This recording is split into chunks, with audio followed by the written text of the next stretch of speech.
Assalamualaikum warahmatullahi wabarakatuh. Waalaikumsalam warahmatullahi Waalaikumsalam wabarakatuh. warahmatullahi Alhamdulillahirabbil wabarakatuh. alamin. Assalatu wassalamu ala asyrafil anbiya'i wal mursalin. Sayyidina Muhammadin wa ala alihi wa ashabihi ajma'in at-tahirin. Rabbi shrah li sadri wa yassir li amri wa hlul 'uqdatam min lisani yafqahu qawli. Rabbi zidni ilma warzuqni fahma wa ba'du. Yang saya hormati Bapak Kiai Haji Sukardi, pimpinan pengajian online Asyifa. Semoga Allah paringi berikan kesehatan lahir batin dan istiqomah di ngaji kita untuk membimbing, memimpin dan mengawalnya pagi hari ini dan seterusnya dan seterusnya. Yang saya hormati pula seluruh kru, seluruh pengurus dari pengajian kita pagi ini dan yang berikutnya yang telah memberikan support apapun sehingga terjadinya ngaji ini. Yang saya hormati pula asatidzat yang selalu kita dengarkan nasihat-nasihat dan ilmunya. Mudah-mudahan beliau juga diberi Allah keberkahan, kesehatan lahir batinnya, dan juga diistiqomahkan untuk selalu mendampingi kita dalam setiap masalah, dalam materi-materi ilmu agama. Dan yang saya cintai semuanya Bapak Ibu, ya, peserta ngaji pagi yang istiqomah di setiap jam 5:45 begitu, yang selalu ready setiap hari. Habis subuh sudah melean, bahkan sebelum subuh tadi sudah melean untuk bermunajat kepada Allah, wadil-wadil, cerita-cerita hal-hal yang penting kepada Allah agar Allah berikan kita kesehatan jasmani dan rohani, dan Allah berikan nanti saat kita kembali dalam keadaan senyum, senang, gembira saat berjumpa dengan Allah. Dan mudah-mudahan kita semua yang hadir pagi ini masing-masing memberikan saksi di hadapan Allah dalam kebaikan ngaji pagi hari ini dan talabul ilmi setiap hari kita di pagi hari. Mudah-mudahan Allah terima segala amal yang kita lakukan. Allah berikan ampunan segala apa yang dosa yang kita pernah lakukan, sehingga kita bertambah kebaikannya dan berkurang keburukannya, bahkan dihilangkan oleh Allah dosa-dosa kita semuanya. Bapak Ibu yang dirahmati Allah, semoga tentu saja tiada yang dapat kita syukuri di pagi hari ini selain segala apa yang kita dapati yang tak terhingga kenikmatan dari Allah, sehingga minimal kita mengucapkan alhamdulillah. Maksimalnya adalah kita laksanakan perintah dengan sebaik-baiknya dan menjauhi larangan Allah dengan sejauh-jauhnya. Salawat dan salam semoga tetap terabadikan kepada junjungan kita uswatun hasanah sampai akhir zaman, yaitu Rasulullah Muhammad Sallallahu Alaihi Wasallam, yang setiap hari, setiap waktu, setiap saat dipanggil namanya, baik di dalam sholat kita, doa kita, maupun zikir-zikir kita.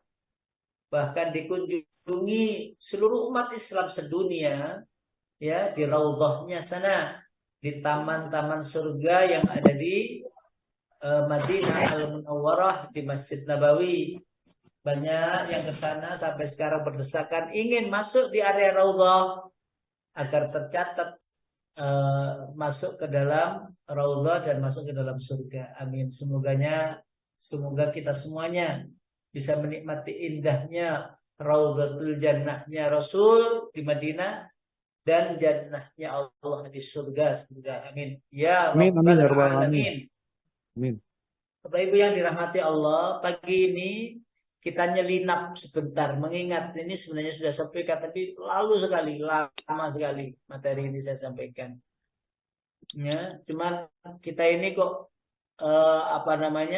sering ya menyaksikan ini, tapi kita tidak nyadar bahwa itu termasuk hari kiamat, termasuk tanda-tanda hari kiamat. Namun karena sibuknya kita, karena seriusnya kita dalam keduniawian mungkin, atau dalam kegiatan-kegiatan, sehingga tanda kiamat itu tak terperhatikan atau tidak mengerti, sehingga terjadilah saling ejek mengejek dan seterusnya. Kalau ada begini, oh ya Allah, itu adalah tanda kiamat. Oh iya, ini tanda. Jadi tidak perlu menyalahkan. Kita berlindung kepada Allah. A'udzubillahi minasyaitonirrajim. A'udzubillahi minasyaitonirrajim. Ya Allah, ini loh tanda kiamat. Oh, ini loh tanda kiamat. Kok ada ya anak kok ya membunuh orang tuanya. Ya, ini itu dan lain sebagainya. Kita tidak membahas tentang ciri kiamat sughronya, tapi kita bahas kiamat kubronya, kiamat yang besar, yang itu sudah dekat dan itu terjadinya cepat sekali, klak. Terjadinya cepat. Tidak perlu harus puluhan tahun, ya, bersambung terjadi begitu saja. Baik, Bapak Ibu yang dirahmati Allah, kita telah dulu ayat-ayat Allah. Kita telah dulu ayat-ayat Allah yang saya paparkan di slide itu ada secara berurutan.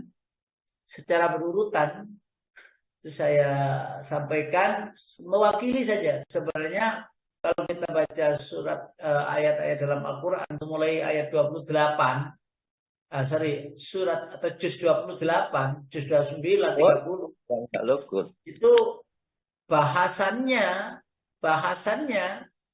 itu banyak menyangkut tentang kiamat, tentang akan terjadinya, dan menceritakan tentang surga dan neraka. Itu di juz 28, qad sami'allahu qaulal lati tujadiluka fi zawjiha wa tashtaki ila Allah wallahu yasma'u tahawurakuma, dan seterusnya itu ya. Terus surat juz 29, tabarakalladzi biyadihil mulku wa huwa ala kulli syai'in qadir, itu juz 30 juga malah demikian. Ya.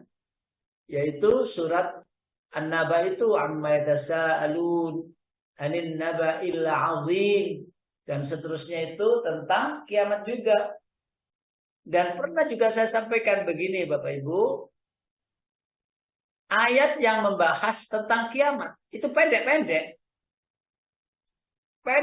Idza waqa'atil waqi'ah, pendek. Laisa liwaqa'atiha kadzibah. 2 kata, 3 kata, 2 kata, 3 kata. Amma yatasaalu. Ya, was-samaa'i wat-tariq, dan seterusnya. Wasyamsi, apa itu? Wasama idzatil buruj, atau ayat-ayat yang lain pendek-pendek. Jadi seakan-akan Allah menyampaikan kepada kita bahwa kiamat itu cepat. Kiamat itu tidak butuh waktu panjang, dramatisir gitu, bertopik-topik, berjudul-judul, berepisode-episode, tidak. Dar. Perkara manusia, surat Al-Baqarah, Hablum minan nas tuh, surat An-Nisa, surat Ali Imran, perkara muamalat itu panjang-panjang urusan, apalagi perkara ayat 202 itu. Perkara apa? Utang piutang itu. Wah, 1 halaman sendiri itu. Nah, tetapi kalau Allah sudah memaparkan tentang kiamat, cepat, sebagaimana informasi-informasi dalam Al-Quran. Baik, surat Thaha, surat nomor 20 Pak Qadar, ayatnya ayat 15. A'udzu billahi minasyaitonir rajim. Innas sa'ata atiyatun akadu ukhfiha litujza kullu nafsin bima tas'a. Ya Pak Qadar. Bismillahirrahmanirrahim. Sungguh hari kiamat itu akan datang. aku merahasiakan waktunya agar setiap orang dibalas sesuai dengan apa yang telah dia usahakan. Artinya, tidak ada satupun manusia yang bisa persis menetapkan tahun sekian, tanggal sekian, hari dan sebagainya. Kecuali memang sudah disyariatkan, diwahyukan oleh Allah melalui Rasulnya. Jadi dirahasiakan betul kapan terjadinya. Nggak diberitahu. Sekarang ini, kita ini pagi ini membahas kiamat. Itu berarti belum akan terjadi memang. Karena kiamat itu terjadi saat itu manusia tidak ngerti bahwa saat itu terjadi itu adalah kiamat. Sehingga tanya-tanya, loh ada apa ini, ada apa ini. Tidak ada satupun. Jika nanti sudah tidak ada bahasan tentang kiamat, maka saat itulah akan terjadi kiamat. Saat ini masih ada bahasan kiamat, maka kiamat yang sebenarnya itu belum akan terjadi. Karena kiamat yang sebenarnya terjadi, tidak ada lantunan Al-Quran kayak pagi tadi itu ya.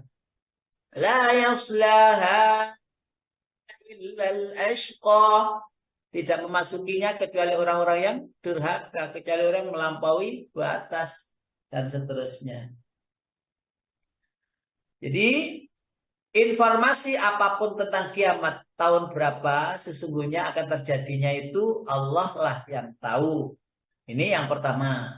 Ya nanti kalau ada bahasan-bahasan atau ceramah-ceramah yang menetapkan tahun sekian itu tidaklah tepat ya, tetapi hanya perkiraan karena menghitung ayat hadis atau menghitung alam yang akan terjadi. Oh, jadi sekian tahun ini alam ini sudah begini dan lain sebagainya lah. Ketika sudah dihitung tuh kira-kira sekian inilah hancurnya ozon, hancurnya alam semesta, bumi, matahari, bulan, bintang dan seterusnya. Lalu kita akan baca lagi Pak Qadar sebagai pengantar ayatnya ini yaitu surat Al-Mu'minun surat nomor 23 ayatnya ayat 101. A'udzu billahi minasyaitonir rajim. Bismillahirrahmanirrahim. Ayat 101 itu kita buka di dalam Al-Qur'an. فَإِذَا نُفِخَ فِي الصُّورِ فَلَا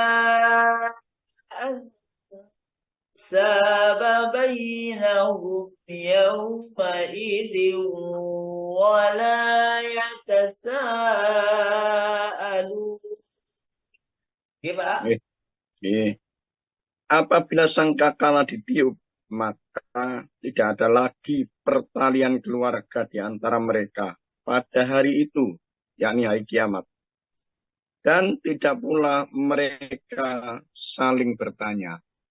Bapak Ibu yang dirahmati Allah, walaupun itu indikasi ke situ sudah terjadi, tetap saja kita tidak tahu kapan akan persisnya terjadi kiamat. Saya ulangi. Fa'idha nufikha fis-sur. Ketika sangkakala itu ditiupkan, fala ansaba bainahu.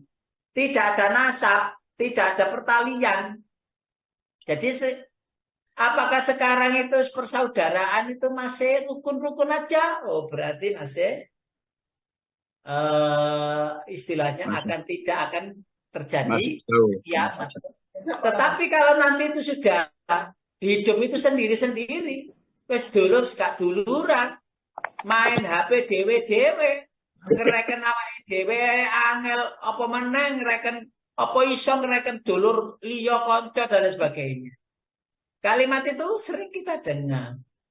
Loh, apakah tidak tahu kalau memang itu sudah bergeser kepada ciri daripada kiamat? Jadi yang namanya dulur itu, saudara itu, nasab itu, dulur sekandung itu bisa terpisah-pisah, tidak ada komunikasi, tidak wawon, tidak nyopo, tidak ada silaturahim dan lain sebagainya. Mereka bermain dengan dunia dan keasikan. Sekarang itu bapak-bapak, ibu-ibu,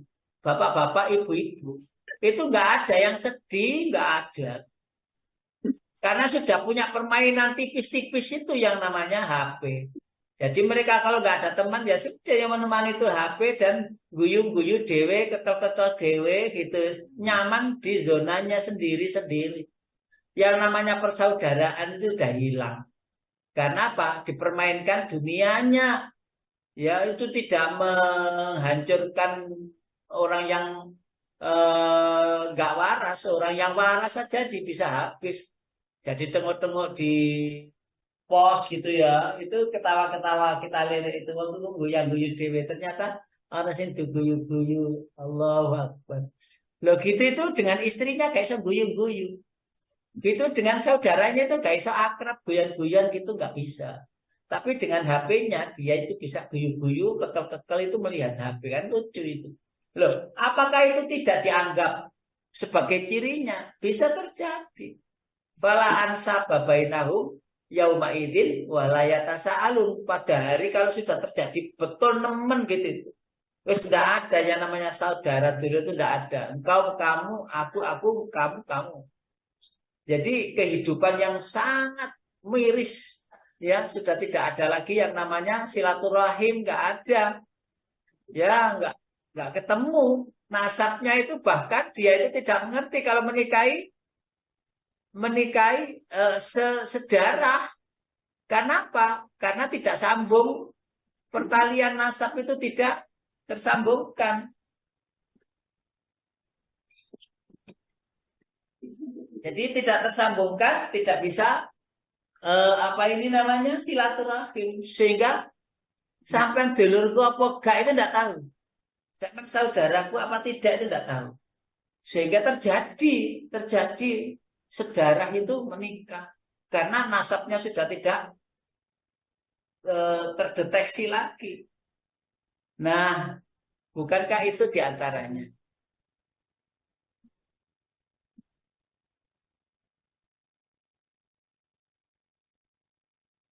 Yang kedua, yang ketiga, Pak, surat At-Dukhan, ya, surat At-Dukhan, surat nomor 44, ayatnya ayat 40. A'udzu billahi minasyaitonir rajim. Bismillahirrahmanirrahim. Inna yawmal fasli miqatuhum ajma'in. Monggo. Sungguh, hari keputusan, yakni hari kiamat itu adalah waktu yang dijanjikan bagi mereka semuanya. Bapak Ibu yang dirahmati Allah. Mungkin kita perlu merenung, Bapak Ibu. Merenungnya itu bukan perkara kiamatnya, bukan. Saya yakin saya itu nggak menangi kiamat itu. Tapi menyaksikan di alam arwah sana, di alam roh sana. Persoalannya yang secara pribadi renungan saya itu ya, ngapunten saya bercerita tentang ini nasib saya sendiri atau pengalaman spiritual ya. Terbayangkan nggak ketika kita itu berada di satu tempat yang itu mulai Nabi Adam dan akhir zaman orang yang hidup. Itu kumpul jadi satu. Lalu saya di mana, panjenengan di mana? Orang tua kita di mana? Anak-anak kita di mana? Pernah nggak memikirkan begitu itu? Lalu ketika sudah terjadi saat itu nggak kepikir karena memikirkan diri sendiri sebagaimana ayat yauma yafirrul mar'u min akhihi wa ummihi wa abihi wa sahibatihi wa banihi likulli imri'in yauma idzin sya'nu yughni. Jadi itu berakhiran dengan hak, huruf hak. Artinya kok rodok menyesakkan dada gitu ya ayat itu. Walaupun orang tidak tahu artinya surat apa ini Al-Insyiqaq itu ya. Walaupun tidak tahu artinya, sudah terasa betapa ngerinya peristiwa itu dan kita posisinya di mana, kita bersama anak saudara di samping ini juga tidak paham, tidak ngerti, tidak bisa komunikasi, tidak connect, padahal itu orang tuanya mungkin atau istrinya atau saudaranya. Karena apa? Karena panik melihat suasana yang benar-benar baru dan dan apa ini namanya, menakutkan bagi orang-orang yang di sana, apalagi yang ragu dengan kebaikan yang dilakukan, bisa mendongkrak dirinya mendapatkan kebahagiaan. Lalu kita ngapunten, kita tidak mendapati cahaya sedikit pun. Tidak mendapati cahaya sedikit pun. Ketika kita tidak mendapati cahaya sedikit pun, terus kita jalan kemana? Kan kita tidak tahu kita itu. Jalan kemana itu tidak tahu. Lah, memikirkan jangka panjang sampai perjalanan ke sana, dibanding dengan memikirkan dunia, itu tidak sebanding sama sekali. Tidak banding. Dunia itu apa? Begitu jadinya. Ketika kita sudah menjadikan dunia itu apa, maka sambung dengan materi kemarin. Kecilkan dunia, besarkan akhirat. Kecilkan masalah dunia itu jangan diperbesar. Yang hendaknya jadi fokus stressing, fokus pikiran kita adalah perjalanan panjang itu. Loh, yang akhirnya kita tidak tertipu dengan ngaji begini. Maka menambah cahaya itu. Kan al-ilmu nurun. Wa nurullahi la yuhdalil asi. Cahaya ilmu itu cahaya. Maka benar sahih kata atau firman Allah yang menyatakan seseorang dengan ilmunya itu akan diangkat derajatnya lebih tinggi dari yang lain. Masya Allah. Jadi kejadian yang kiamat itu pasti, dan dikumpulkan mereka di dalam satu tempat, dan itu perjalanan berikutnya yang bareng-bareng. Kita ini kalau masuk keluar dari dunia ini satu persatu ya. Kita di dunia ini satu persatu muncul. Kemarin kita pulang ya satu persatu. Nanti itu jadi satu. Yang dulu sudah pulang lebih dahulu dan jadi satu. Dan akhir zaman itu semua dijadikan satu. Dan Bapak Ibu, bukankah kita hendaknya menggantungkan doa kepada Allah, karena penguasa sejati saat itu Maliki Yaumiddin, hanya Allah. Maliki Yaumiddin. Ya Allah ya Rahman ya Rahim, hanya orang yang mendapati cahaya Allah, cahaya Rasulullah, ya, cahaya Al-Quran dan seterusnya, yang mendapatkan kebahagiaan. Heboh, seru, ramai, seluruh dunia jadi satu. Namun demikian, tentu saja Allah pemilik, segala pemilik, dan kita bukanlah pemilik apapun. Bahkan yang kita miliki itu bukan milik kita. Bahkan roh yang kita ada sekarang ini bukan milik kita. Badan bukan milik kita, nanti akan hancur.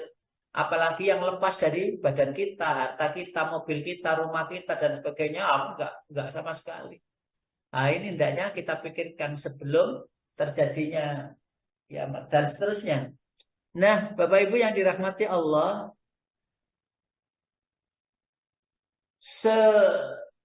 sebagaimana ayat yang tertera di layar itu, yang berikutnya adalah surat Muhammad. Surat nomor 47 ayat 18. A'udzu billahi minasy syaithanir rajim. Fahal yanzuruna illa as-sa'ata an ta'tiyahum baghtah faqad jaa'a ashratuha fa'anna lahum idza ja'atuhum dzikrahum. Nggih, Pak? Nggih.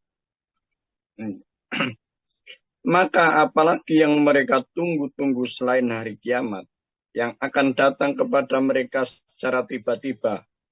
Karena tanda-tandanya sungguh telah datang, maka apa gunanya bagi mereka kesadaran mereka itu? Apabila hari kiamat itu sudah datang.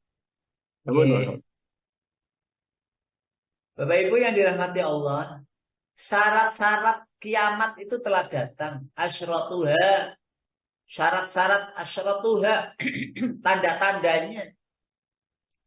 Jadi begini Bapak Ibu, ini juga pernah saya sampaikan. Ilmu sudah tidak lagi dicarikan. Sirkulasi ilmu, agama, dan seterusnya itu sudah tidak dibutuhkan lagi. Bahkan bisa terjadi kurikulum-kurikulum sekolahan itu agama itu nggak boleh, nggak perlu. Agama itu penyakit dianggap itu. Bikin permusuhan saja. Kemarin bahasannya ini. Ketika di Sanlat itu. Bapak Ibu yang dirahmati Allah. Lalu ketika syarat-syarat itu sudah datang. Dan Allah melayakkan bumi, langit, dan isinya itu dihancurkan. Maka Allah akan hancurkan. Ketika nama Allah sudah tidak dipanggil lagi di bumi. Ketika nama Rasulullah sudah lagi tidak dikumandangkan. Ketika ayat-ayat Al-Quran lagi hanya sekedar tulisannya saja tanpa ada pemahaman, tanpa ada penelaahan, tadabbur, dan lain sebagainya. Ketika sudah terjadi itu, maka tentu Allah akan melayakkan atau menghalalkan dunia ini untuk dihancurkan. Karena tidak layak lagi untuk dipertahankan. Isinya semuanya tidak ada yang beriman kepada Allah. Semuanya. Karena itu kita pernah mendengarkan di antara ciri akhir zaman itu orang-orang beriman itu menghirup dufan, menghirup asap yang membunuh mereka secara serentak. Dan yang terakhir yang saya kutipkan Mas, banyak sekali tentang bahasan kiamat. Lalu surat Al-Qamar surat nomor 54 juga memberikan kita pemahaman ayat 46. A'udzubillahi minasyaitonirrajim. Balisa'atu maw'iduhum was-sa'atu adha wa amar. Silakan Pak Qadar, surat Al-Qamar bahkan hari kiamat itulah hari yang dijanjikan kepada mereka, dan hari kiamat itu lebih dahsyat dan lebih pahit. Baik. Bapak Ibu yang dirahmati Allah, kita kan tidak menakut-nakuti membahas ini, tidak. Karena ini pasti. Maka kita membicarakan yang pasti. Kadang-kadang kita itu lupa membicarakan yang biasa-biasa saja, yang tidak pasti-pasti itu. Lebih serius daripada membicarakan yang pasti. Maksud saya begini. Ketika kita sudah membicarakan akhirat, maka serius, detail kita bicarakan terjadinya ini, orang yang baik begini, orang yang tidak baik begini, terus bagaimana cara solusinya agar kita itu bergeser atau bergabung dengan orang-orang yang baik, bagaimana ini dan sebagainya. Ayo ini, ayo itu, ayo bagaimana ini kita bisa menghadapi perjalanan lama panjang itu dengan bahagia, senang dan lain sebagainya bersama-sama dan seterusnya. Itu jauh lebih serius daripada bahas besok itu dagang kita itu dapat berapa ya gini-gini. Gitu tuh. Nggak keren masalah akhirat ketika sudah dunia itu kita fokusi. Kita telaah. Nggak akan habis itu. Karena sesungguhnya kita juga sering mendapatkan ya uraian-uraian bahwa seseorang itu kalau sudah mendapatkan satu lembah emas, maka ia akan menggapai mencari untuk emas lembah yang kedua dan berikutnya yang ketiga, dan itu sekarang ini terjadi dan kita cukup hanya mengoreksi diri, tidak usah nuduh-nuduh, nuding-nuding, umpamanya sini, waduh kekayaannya ini, udah nggak usah fokus, mereka itu bagiannya, kita bagiannya di akhirat saja, tidak apa-apa, biar mereka itu kenyang sampai gumoh-gumoh gitu ya, saking kenyangnya. Wis enggak apa-apa, memang itu dunia mereka dan Allah istidrajkan ya, dilulu, dibiarkan begitu agar mereka itu menikmati surga dunianya dengan melupakan surga akhiratnya yang abadi. Enggak apa-apa, monggo, biar kenyang, biar enggak apa-apa sampai dia itu kenyang. Baik Bapak Ibu yang dirahmati Allah, setelah kita dihantarkan oleh ayat-ayat itu, dan ngapunten juga tidak mewakili karena masih banyak lagi. Kalau kita ayat-ayat pendek mulai ayat 28, 29 itu subhanallah subhanallah. Maka yang berikutnya kita akan sampaikan uraikan yaumal qiyamati lam yabqa waktun katsir. Ya, hari kiamat itu tidaklah lama dan tidaklah memakan waktu yang banyak. Coba ya, al-qari'ah, al-qari'ah, mal-qari'ah, pendek ayatnya itu. Idza zulzilatil ardu zilzalaha, menandakan singkat sekali Bapak Ibu. Enggak, menghancurkan kita kan sudah pengalaman menghancurkan bangunan itu. Menghancurkan bangunan itu tidak perlu berhari-hari. Ya, dihancurkan, diseruduk sama bego saja sudah habis. Coba kalau membangunnya berhari-hari. Allah membangunnya walaupun Allah Maha Kuasa tetap membuat perhitungan. Hari ini menciptakan ini sehingga Allah mengatakan fisit tati ayyamin, dalam 6 hari menciptakan alam ini dan seterusnya. Lanjut. Ini saya langsung ke sini, ini saya nggak bahas karena ini ada beberapa yang menyatakan hadisnya dhaif. Lalu karena ini masalah keimanan, maka saya tidak bisa menggunakan hadis kecuali yang sahih. Ini hadis anin Nabi Shallallahu Alaihi Wasallam, dari Rasulullah Shallallahu Alaihi Wasallam. Jadi ini hadis sebelumnya itu diuraikan, disampaikan bahwa ini adalah min ayatis sa'ah, dari ciri-ciri apa ini namanya kiamat. Yang pertama adalah yataqarabuz zaman. Jadi hari masa itu berdekatan, dekat sekali, cepat gitu ya. Sehari itu panjenengan kan ya sudah menikmati kehidupan yang 50 tahun, ada yang 60, ada yang 70. Bisa jadi di sini ada 80 tahun. Panjenengan pasti merasakan dulu itu rasanya sehari itu lama begitu, sehari itu. Puasa itu sampai kok suwi ya, kok nang maghrib gitu ya. Lama begitu. Sekarang ini enggak. Halah, habis subuh itu lo terus jalan-jalan. Lalu duduk-duduk HP-HPan gitu, lihat-lihat HP, WA dan sebagainya. Loh, sudah zuhur. Habis sholat zuhur gini-gini, loh, asar. Sangat cepat sekali. Apalagi kalau Rasulullah mengatakan bahwa seminggu itu seperti sehari, sebulan seperti seminggu, setahun seperti sebulan. Memang sudah kita rasakan. Sudah kita rasakan, Bapak Ibu. Sehingga ngapunten, kalau kita tidak cepat melakukan kebaikan, tidak segera melakukan kebaikan, maka dihabisi oleh waktu. Sedangkan kita ini punya rumus, punya dalil. Wal asr innal insana lafi khusr illa alladziina amanu wa amilus sholihati wa tawassaw bil haqqi wa tawassaw bis sabr. Teori tentang penggunaan waktu itu kita yang punya.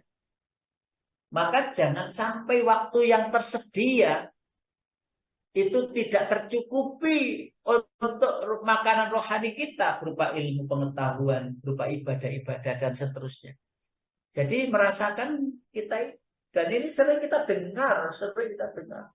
Tetapi apakah ada kita itu nelaah, oh iya ya Allah, kita ini ternyata masuk di zona fase akhir zaman. Kita ini sudah masuk zona fase akhir zaman. Lalu apakah ada tadaburan? Apakah ada penelaahan bahwa kita ini sudah ada di akhir zaman? Apakah kita ini terus baper bahwa perasaan kita untuk ya apa ya begini ya begitu ya dan lain sebagainya itu terus sehingga melupakan akan terjadinya kehidupan berikutnya yang belum kita susun, yang belum kita manage. Karena itu kan Kita nyampaikan itu, Bapak Ibu, manage lah sekarang ini. Kalau kebetulan suaminya sudah tidak ada bagi ibu-ibu atau bagi bapak-bapak yang istrinya sudah tidak ada. Ya memanage dengan anak-anaknya. Anak-anakku, mamamu sudah tidak ada. Anak-anakku, papamu sudah tidak ada. Bisakah kita rukun dunia akhirat? Mama papa lupa kemarin itu saat mamamu masih hidup, papamu masih hidup.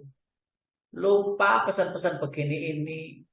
Lupa bahwa kita nanti akan bertemu lagi ya Pak ya Ma. Lupa anak-anakku. Sehingga ayo anak-anakku, ayo semuanya. Kita harus memanage hari-hari kita ini dengan baik. Sehingga nanti kita Allah pertemukan lagi di akhirat sana dalam perjalanan panjang. Siapa lagi yang menemani mama, papamu nanti kalau tidak kalian? Siapa lagi yang menjadi saksi yang kalian kebaikan kalian kalau tidak mama, papa ikut serta jadi saksi? Nah, susunan, manage, rancangan itu ada di dunia ini. Dan cukup sekali saja mungkin mengatakannya. Nggak usah berulang-ulang. Sehingga anaknya bilang, mama ini bicaranya mesti begitu. Ini kayak mau meninggal saja. Jangan lama. Nggak perlu sering-sering.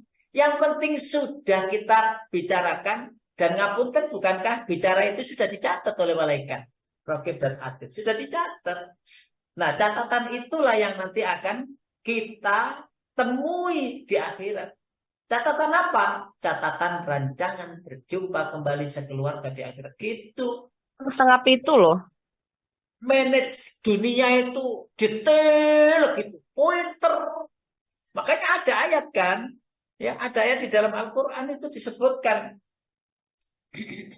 Wa minan nasi may yu'jibuka qawluhu fil hayatid dunya wa yushhidullaha ala ma fi qalbihi wa yushhidullaha ala ma fi qalbihi wa huwa alatul khisam.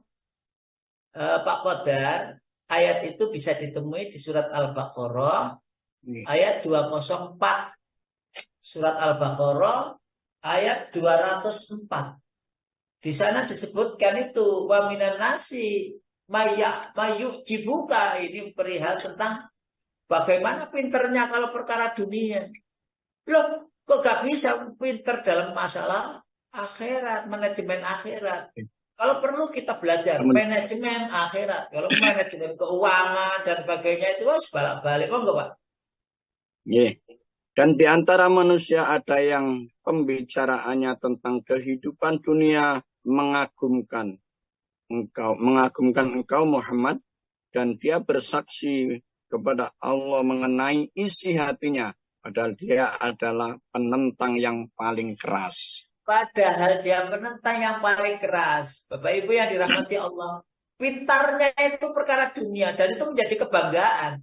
Apalagi mungkin bisa kena panjenengan itu. Wah, anakku pinter tenan, pinter. Takono, pinter apa itu? Pinter dunia apa pinter akhirat? Kalau pinter dunia nggak usah dibanggakan. Wah, itu sepele kecil dan harganya murah. Manajemen keuangan kan? Manajemen keuangan itu murah. Lo apa nggak boleh Ustaz dipelajari? Lo boleh, tapi bukan untuk kebanggaan. Kebanggaan itu adalah kecintaan kita kepada Allah dan Rasulnya. Ya Allah, alhamdulillah anak-anakku, putuku itu. Yang namanya sholat itu kalau adzan, Allahu Akbar, sudah nagih-nagih sama orang tuanya. Apa? Ini mau sholat, ini sudah ini. Itu yang disyukuri, yang banggakan. Ya Allah, alhamdulillah Engkau berikan anak cucu kami ini, anak cucu yang rukun, anak cucu yang taat. Ya, itu bersyukur kepada Allah. Kenapa? Mereka di antara pemberi-pemberi syafaat di akhirat. Dibanggakan, disenangi, disupport doa, ya Allah, istiqomahkan mereka ya. Lah kalau manajemen-manajemen yang lain ya, apa begitu, yang itu perkara dunia. itu gampang.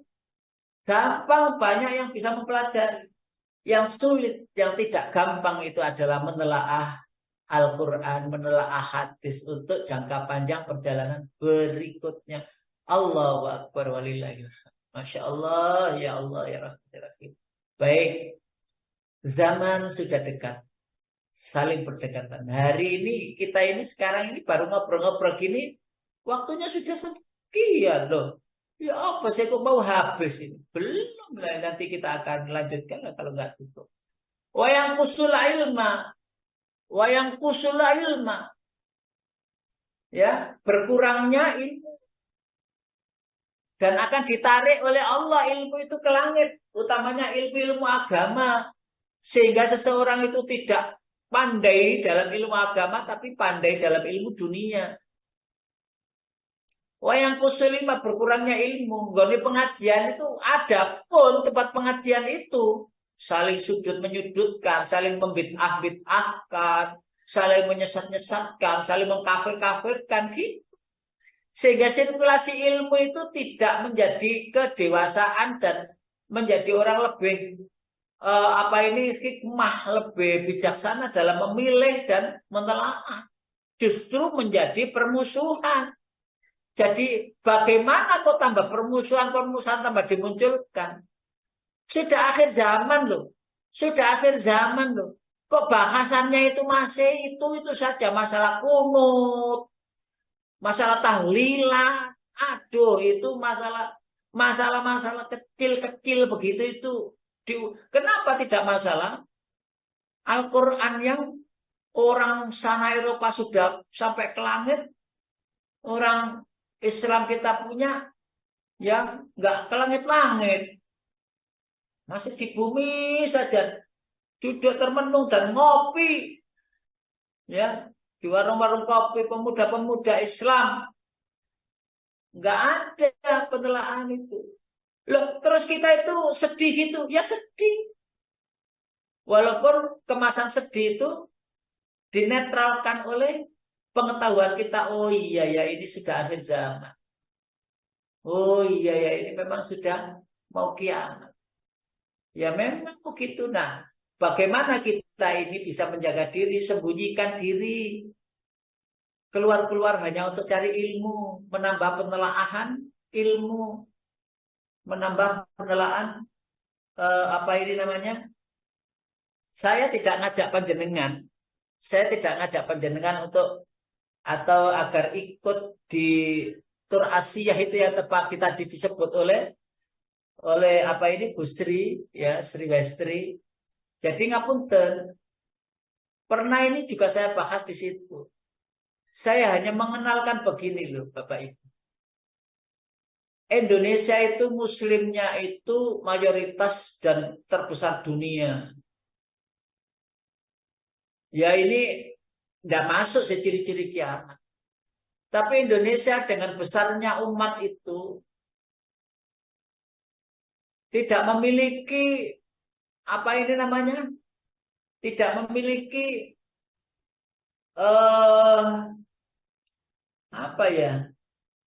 sebuah lembaga pencetakan Al-Quran yang itu harusnya diakuisisi oleh pemerintah. Di sini tidak boleh nyetak Al-Quran, entah majelis ulama, entah depak, kecuali ya majelis ulama atau pemerintah. Dan di Malaysia itu sudah ada percetakan Al-Quran terbesar kedua dunia setelah Madinah Al-Munawwarah Saudi.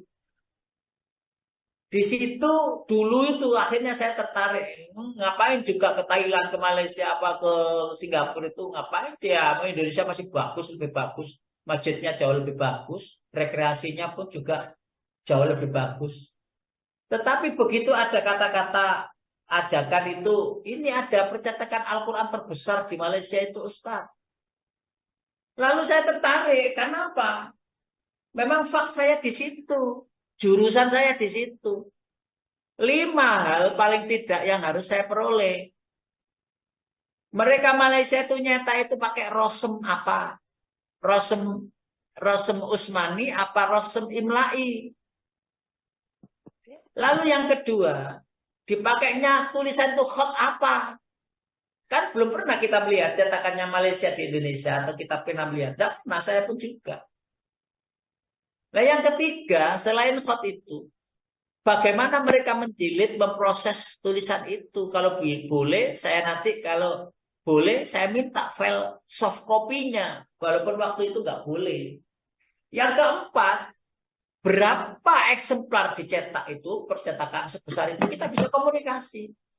Terus yang terakhir, kemana saja Al-Quran itu dikirim, sehingga kita bisa membeli Al-Quran di situ, dikirim ke Ghana, dikirim ke Kamboja, dikirim ke mana daerah-daerah yang kita minoritas di sana, yang Al-Qurannya sobek-sobek itu. Dikirim oleh mereka, kita wakaf, kita beli 2, kita beli 3, kita beli 5, ini titip ya untuk kirim sana. Kita tidur di rumah, Al-Quran dibaca oleh mereka, pahala mengalir terus. Itu yang saya beritahu. Kalau ke Singapura, ke Thailand itu, nah penelaahan ilmu begini ini tidak banyak. Santri kita di Al-Falah itu tidak ngerti, Bapak Ibu, gak ngerti karena kesibukan masa mudanya dengan dinas-dinas apa ini namanya tugas-tugas. Nah saat-saat menjelang begini, saya katakan menjelang itu, memang kita usianya sudah menjelang lebih dekat dengan kematian daripada yang telah kita tinggalkan yang 60, 50 tahun yang lalu itu kan, ini lebih dekat dengan kematian. Paling tidak tahu. Oh, sehingga saya bisa cerita. Memang saya faknya tulisan. Tulisan khot itu begini. Oh, Malaysia akhirnya nulis begini. Oh, pakai ros segini. Gitu telaah di bus dalam perjalanan begitu. Sehingga ada tambahan ilmu. Ada sirkulasi informasi tentang ilmu pengetahuan. Mestinya ini anak SMA, anak kuliahan gitu. Lah saya itu tidak di sana orangnya. Ya, lah memang ngomongnya itu sudah 60, 50, 70, 90 ada enggak ya? Ya memang sudah kadang begini. Ya sudah. Ya enggak apa-apa kita telaah begitu. Yang akhirnya ke Malaka, terakhir itu ke Malaka, mungkin Bapak Ibu yang ada di sana pernah ikut saya waktu tahun berapa, jauh sebelum pandemi. Jadi ke Malaka itu masuknya Islam dari Timur Tengah, dari apa ini Gujarat, atau dari India, ada yang bilang dari India, ada yang bilang dari Yaman dan seterusnya. Para sahabat masuk lewat Malaka itu, masuk ke Indonesia, ke Aceh, lalu ke Jawa dan seterusnya. Itu dari sana. Sehingga kita berada di Malaka itu, oh sini loh Bu, ini ada masjidnya di sana, itu ada masjid yang itu bisa kita ngumpul, kita telah bahwa daerah inilah daerah yang dulu pernah dihinggapi sampai pernah dilewati, dilalui oleh para sahabat untuk masuk ke Indonesia, ke Aceh. Itu ada sejarah. Lalu kita Singapura, ternyata Singapura itu ada dzurriyyah Rasulullah di sana. Jadi tanpa saya ketahui jadwal itu, oh lo iya ini ada apa ini dzurriyyah Rasulullah, keturunan cucu Rasulullah. Akhirnya kita mampir ke situ melihat bagaimana. Lalu ke Thailand itu yang begini-begini banyak ya yang mengatakan bahwa Thailand itu begini begitu dan sebagainya. Ternyata kita berkunjung ke perkampungan Muslim di sana, jualannya itu halal-halal begitu. Walaupun Thailand itu banyak babinya, yang mulai babi kecil sampai besar sedang itu, mungkin juga babi ngepet ada juga. Allahu Akbar. Jadi sirkulasi ilmu jalan begitu, Bapak. Ketika mendapati kursus di Al-Falah, ngaji dan lain sebagainya, lalu Quran yang dibaca itu tulisannya itu tidak dipahami. Ini tulisan apa? Gak dipahami. Nggak ngerti. Kita bilang, oh ini tulisan Rasul Usmani. Loh, gak ngerti Rasul Usmani. Oh ini khotnya khot Diwani, khot Naskhi, khot Sulusi, khot Farisi, khot apa ini namanya? Diwani Jali, khot macam-macam itu. Gak ngerti gitu loh. Gak ngerti, sehingga menulis itu kayak gak penting, padahal menulis sama pentingnya dengan membaca surat Al-Alaq, Allama bil qalam, Allamal insana, malam yang akhir sirkulasi itu dah. Lalu kita ceritakan, dan memang saya tidak apa ini kalau umpamanya nanti jadi, memang saya tidak mengawal, atau mungkin kalau terkondisikan saya tidak ikut, cuman hanya mengordinir saja. Kalau umpamanya nggak ada yang mengawal, ya akhirnya ikut begitu saja untuk telaahan ilmu, dan memang harus begitu. Terus mencarinya, dan pada akhir zaman nanti atau mungkin saat ini sudah orang menelaah ilmu itu sudah lebih sedikit lagi dan lebih sedikit lagi. Kalau panjenengan lihat ke Al-Falah ya banyak. Kalau panjenengan lihat di masjid yang lain sepi. Di masjid Singapura itu satu-satunya masjid terbesar itu yang dulu boleh keluar suara azan, sekarang nggak boleh. Itu yang ngaji itu bisa dihitung sebesar masjid Al-Falah, lebih besar lagi masjid. Dan itu satu-satunya masjid ada di tengah kota itu. Yang ngaji itu ya ustadznya itu bicara itu orangnya itu nggak ada, orangnya pada main HP sendiri, sandar-sandaran gitu. Sehingga dia bercerita atau berceramah, orang Melayu itu yang ceramah sehingga saya dengar kalimat-kalimatnya atau bahasanya itu bahasa-bahasa kita. Nah itu nggak ada yang dengar. Jadi menceramai jamaah yang kosong begitu, menceramai ruangan kosong begitu. Ya salutnya saya itu gitu itu kok gelem ngisi gitu enggak ada uangnya gitu loh. Umpamanya di sini tak lihat kok gak ada orangnya gitu, tak tinggal lari tak pateni ngunai ya, HP ini laptop wis ngunai lho kon uangnya blas ya nang turu kabeh ya apa iki ya. Gak anu sing melek blas ya. Ya apa iki. Nek kapan wis sepi kan wis ditinggal lah. Ustaz dengan Nggih, Pak Ustaz. nggih, Pak. Nggih. Ustaz Tinggal boleh. mawon. Jangan khawatir Ustaz. Jangan khawatir, jaga Bayangin itu ceramah kayak gitu ya, masjidnya besar gitu ya. Ceramah kalau ijenan ya, akhirnya saya ikut nimbrung habis salat zuhur tak dengarkan ceramahnya enak, hadis-hadis, dalil-dalil, ayat-ayat enak. Tetapi ya memang di sana itu yang dikejar itu bukan akhirat ya. Dunianya itu dunia pengejarannya atau pengejaran dunia. Ya dagang ya bisnis hampir perdagangan di Indonesia barang-barang itu Singapuran, termasuk on the day mobil dibikin dari sana semua.